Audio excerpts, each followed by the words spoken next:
Oh, that music.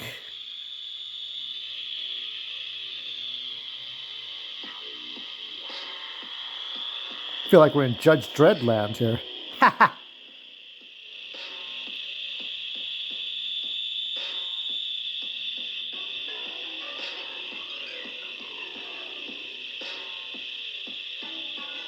Let's listen to a few seconds of this.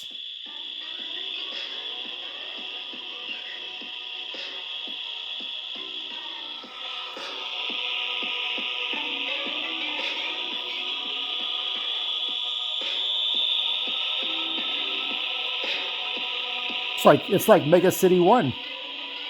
What's that all about?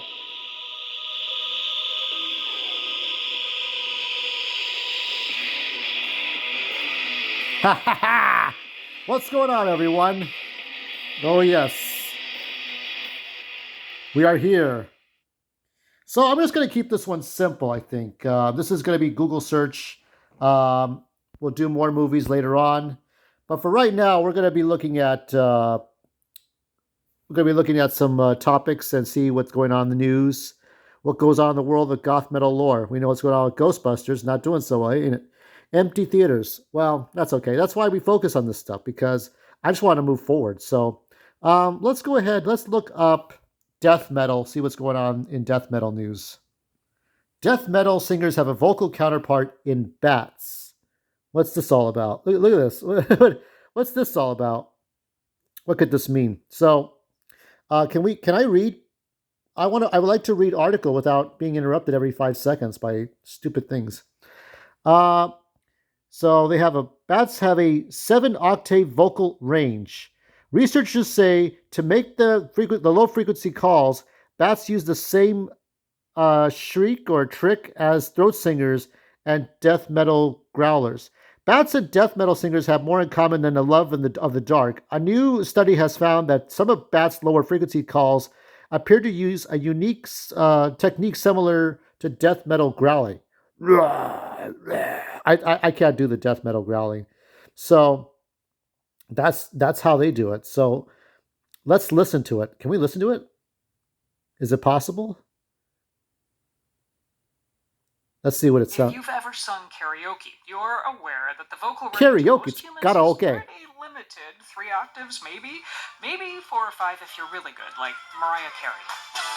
Well, Chance. yeah, she used to sing that good, not anymore. 7 octaves. So basically, we were interested in how can bats make all these different sounds, right? So they make very low frequency calls and make echolocation calls, and they span together 7 octaves. Cone Elements is with the University of Southern Denmark. He and his colleagues used ultra-high-speed video, filming up to 250,000 frames a second to study what's going on in bats' vocal tracts. We basically found that bats make echolocation calls using very thin membranes that Let's hear for ourselves.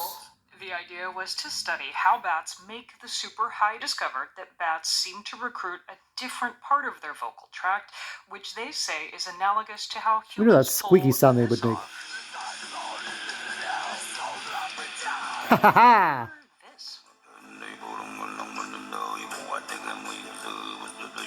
Have been called the false vocal folds because they have no function in normal speech. So they don't seem to do anything. Only in some extreme forms of singing. Now, to be clear, the low sounds the bats make do not sound like death metal or throat singing. Here's a sample. Remember, this is low for a bat, so it still sounds high and squeaky for us. Slowed down 50 times to hear it better with human ears, it sounds kind of sinister. Wow. The scientific findings appeared this Kind of has that kind of like when they move in the Matrix. Ask the bats what it is like making those low register sounds. We could ask some human practitioners of the death metal growl. Your legs to obviously a lot of your throat, but it is a full body thing for me in order to do what I do. John Tardy is lead singer of the death metal band Obituary, heard there on cool. the track Slowly We Rot.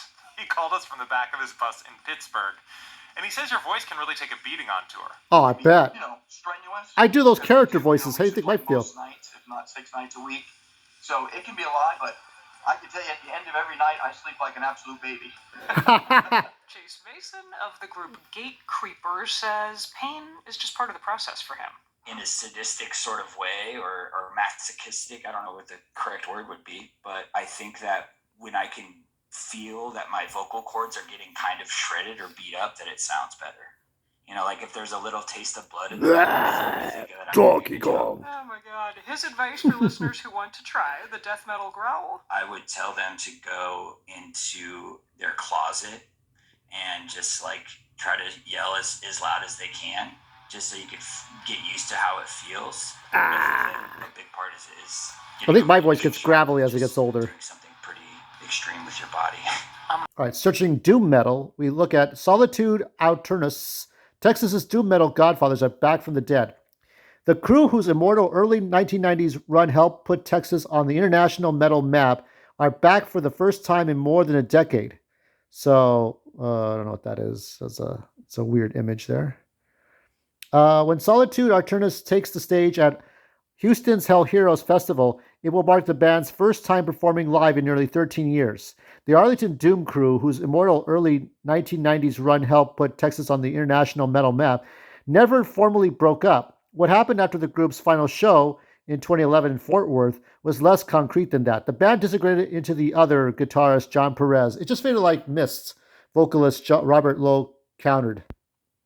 So whatever energy best fits a Solitude Aeternus' situation over the past dozen years, the fact that its members were not playing music together, the band will finally break its long silence on March 22nd. So that was on Friday when Ghostbusters came out. At White Oak Music Hall, I think it's great that it's taking place in Houston. For us to come back like this, Lowe said, I think it feels right. We are grateful, dude, all of us, Perez added. There are young people who weren't even born when we were around that want to hear our shit. And there seems to be quite a few of them. So that's great. I know we're not a huge band by any means, but I know the interest level is a little higher than it was that we were... No. Oh, wait. That we were a working band. Perez founded Solitude Aeternus in 1987 under the name Solitude. He had just quit Rotting Corpse, a thrash band he had started out of expediency than passion. Honestly, I had formed a thrash metal band simply because I couldn't find anyone else who was interested in doing anything heavier, Perez said.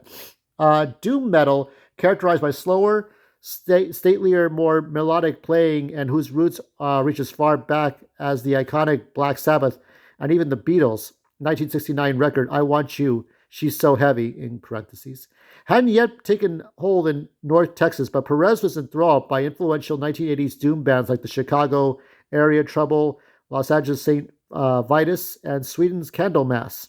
The 1988 Solitude demo, and Justice for All, released 8 months before the massively popular Metallica LP of the same name, was Perez's first stab at doom. By 1989, Solitude had become Solitude Aeternus, and none of the musicians who played on the demo, say Perez, were still in the lineup. So it's a rough history there. I had some great guys with me, some really creative dudes.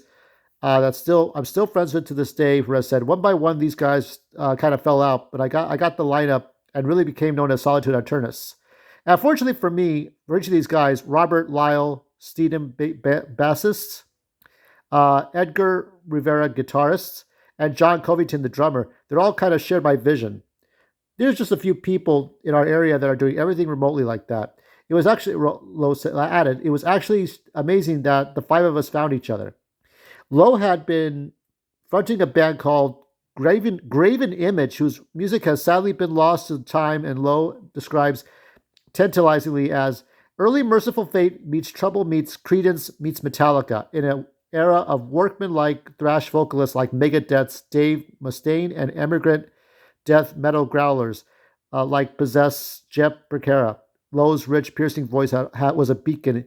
It caught Perez's attention right away. The first song I had written for the band after the first lineup was Mirror of Sorrow, Perez said. I decided I wanted to write a doom ballad in the vein of Beyond the Realms of Death by Judas Priest. I thought, who's going to sing this? Because this is going to be some singing material. Not a lot of guys have great voices out there, So Robert came and threw it down, and I was blown away by how he sounded. The late 1980s and early 90s metal scene in Texas wasn't exactly hospitable to Solitude's towering melodic doom sound. The other major band from Arlington was Pantera, the glam-turned-groove metal act that would go on to be one of the biggest-selling rock bands of the 1990s. Dallas Rigor Mortis was playing an early version of death metal. Watchtower played highly technical thrash in Austin, and Hellstar piled its theatrical trade down in Houston. But with its slow tempos and classic songwriting, Solitude Aeterna stood alone. We came out at a time when we were big bands. There were no big bands doing this, Perez said, and it was a difficult crawl because we were having to play in front of people who didn't understand melodic heavy metal like that. We had to fight a little bit, but we didn't care. Solitude Aeternus did ultimately find its audience, even if a lot of that audience in the early days was outside of Texas. With the release of the first two albums, 1991's Into the Depths of Sorrow and 92's Beyond the Crimson Horizon, Solitude established itself as a beloved cult band and a crucial forebear of what became known as epic doom metal. In the Depths of Sorrow, comprising a mix of demo-era cults and new songs, or cuts actually, and new songs written by the full lineup, is still one of metal's greatest debuts.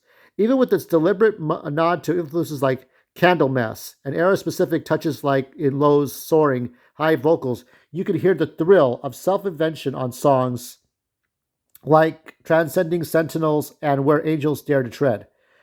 One young fan of First Solitude Aeternus records was Rhett Davis, now the drummer of the Los Angeles epic doom band Stygian Crown. More than 3 decades after Davis had first heard Solitude's music, his band will share a bill with them in Houston at Hell's Heroes. So there's a lot in here. So record. How much more is there? There's so much. So that's this article here from Cron. And I'm gonna move on to the next few topics here. So these are more culture, more things here.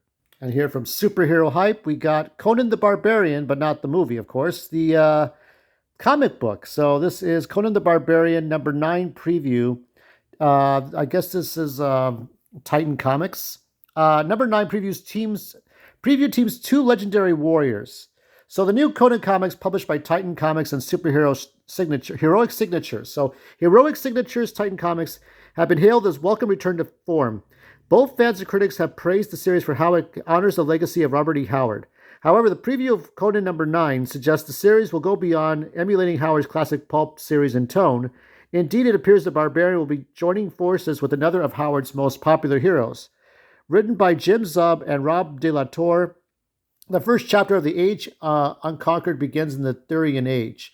This is a time period in Howard's cosmology before the sinking of Atlantis. It is as savage as the Hyborian Age of Conan, yet also a time of more refined magics.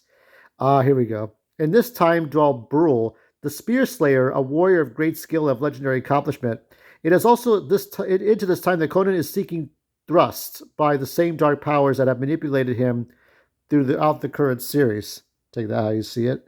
The first 4 pages of Conan the Barbarian number 9 can be viewed below. So let's see if I can read that, if I should read that. Okay, here we go. Wow, I really can't read that shit. Hold on. Before the heaving oceans drank Atlantis, there was a time known as the Thurian Age, a time of high magic and heroes, whatever. Heroes like Brule, the Spear Slayer. So here he is there. Look at this art. So it looks pretty good. When a darkness of light, oh man, can I read that? Can we make that bigger? Let us do that. Let us make that bigger. When a darkness of sight and spirit took hold of Valusia, the king sent forth Brule and his trusted men to investigate. On their travels, they found a village corrupted to its core and neath threads of night in daylight, its seeming source, an accursed statue of black stone. What could that black stone be about? Shown in Conan the Barbarian number 4. I'll see you undone, you demon. I swear it so. Such a pact it is not made lightly. And what is that? Okay. Brule's blessed spear struck with all its mortal might, and the gods granted it something greater. Lightning from a cloudless sky. The stone shattered. The darkness dispelled. Ooh, look at that. The darkness. And then the memory of what was became the story of what is. A story yet to be told. A history unfathomed. So there you go. That's pretty neat. As the stinging smoke slowly clears, a stoic figure stands among the strange debris. Conan of Chimeria, a wounded warrior who will not be born for another 50,000 years, 60,000 years, 80,000 years. Look at this picture right here. That is something right there. That is Conan the Barbarian. Suffer not the King of Wonders. So that's the age of unconquered. Oh, there's more. There's more. Another devil disguised in the flesh of man. The devil you say, the devil you are. More specters sent to drag me to hell. Brule, let us run him through. No, wait. The spear slayer does not know this man, not yet. But some part of him senses that this one is not like the others bedeviled in the black stone. Brule, I've heard that name. He is wounded, confused. No matter. Step forth, you fiends. Fight me and we'll see who falls. A mystery to be solved, not a soldier to be slain. You know? Oh my god. So while crossovers are most often seen in comic books and cartoons today, they have a long history. Robert E. Howard made allusions to his stories in the writings of fellow War Tales writer H.P. Lovecraft, and vice versa. Howard also teamed two of his heroes in time-spanning adventures in 1930's Kings of the Night. This story found the Pict King Brian and Mark Morn joining with the time-displaced Kull of Atlantis to repel a Roman invasion. The circumstances of Conan's arrival in the Thurian Age seem similar to now how Kull traveled forward in time to aid the descendants of his Pict allies. It is notable, however, that Brule appeared in a vision in a previous issue of the current comic book series. This showcases the craft which has gone into the new series, as well as how it honors what came before in spinning new, ripping yarns. Conan the Barbarian 9 arrives in comic shops everywhere on March 27th, 2024. There you go. Now this was in like last October, but we'll look at it anyway. They ranked 10 best shorts for this movie. So for what we just saw, or hopefully you saw it. I think it's free somewhere if you don't want to pay for it. But K is for Klutz. This one was the one that really this is from Collider is ranking these. So K is for Klutz. I found was annoying. This is the only 2D animated short in all of the movie. I have not seen 2, so I just seen that one. So yeah, this is the one where she's taking a shit.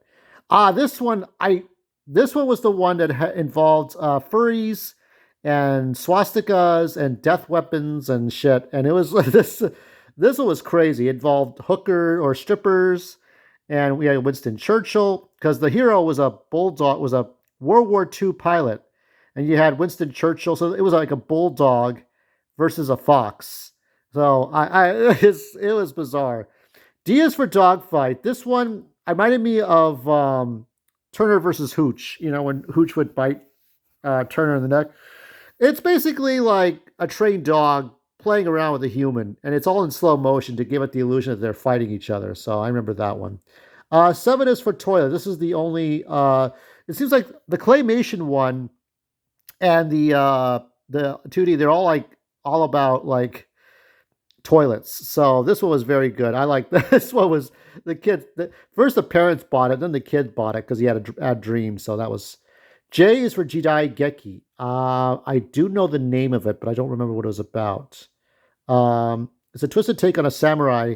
An executioner stands ready. Okay, so yeah, he's the guy. This is where the guy makes faces. He's about to commit harakiri, and so the executioner is going to chop his head off. But he found it funny. Like he's trying to figure out a way. It's like he's looking for the proper face to execute this guy, to chop this guy's head off. So as he chops off the head, he looks like something out of a kabuki, like a kabuki theater. So that's his head looks like shit, and so he laughs. I don't know. M is for miscarriage. This one you're not sure what's going on because she doesn't die. There's a dead baby in the toilet. So that's all I'm going to tell you. My violin guidelines are even telling you this stuff. S is for speed. This is where girl takes speed and she goes into a dream, and then the Reaper comes to get her. So that one's that one.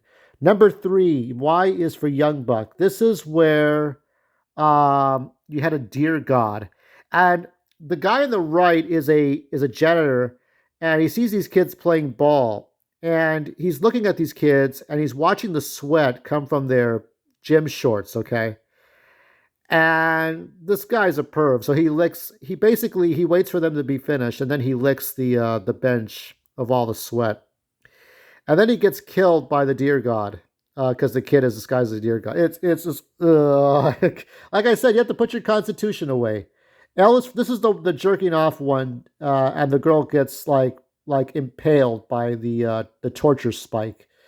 This is XXL. Okay, now, I forgot to mention in one of the Cabinet of Curiosities, there's this actress who was in one of the sitcoms. She does the voice of Velma Scooby Doo. She tries to look beautiful through these like creams that make her allergic, and she kills her husband. This is kind of like that, but much shorter. So you have this fat fatty, right? And everybody calls her fat. They say she eats too many burgers, and she does. She stuffs her face. And then she watches this commercial about how to look beautiful. So she tries to carve out all her fat.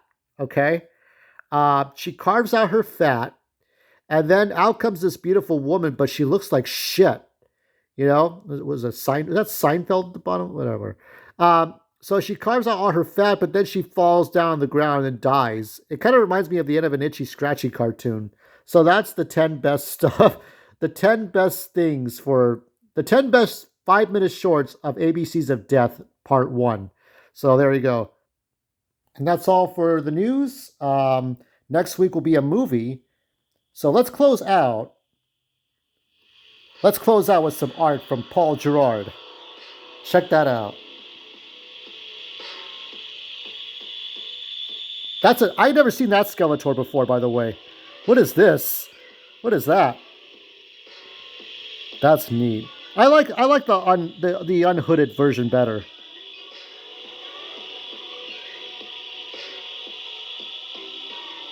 Zoom in on that.